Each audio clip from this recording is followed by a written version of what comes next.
The arrival of rates notices can bring many questions.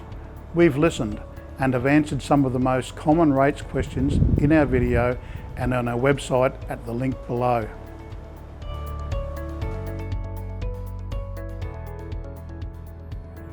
On Council's website, you can find helpful online resources to make paying, viewing and accessing your rates notice easier. When it comes to paying your rates, there are a few options available to you under the Payments Method tab on the website.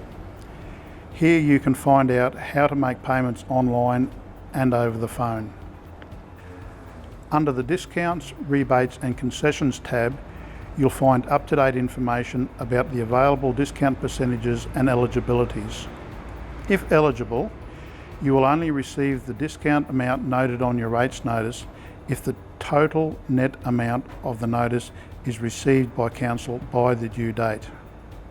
On the Rates Change of Address page, you can find helpful information on how to change your mailing address.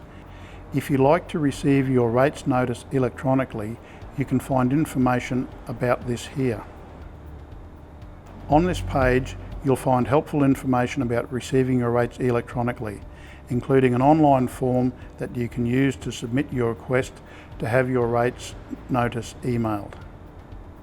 As a rates payer myself, I know that the arrival of rates notices can be a stressful time for homeowners. I hope this video has answered your questions, and as always, don't hesitate to visit the friendly team at the Administration Centre or call the team on 47 615 300 if you need further support or assistance.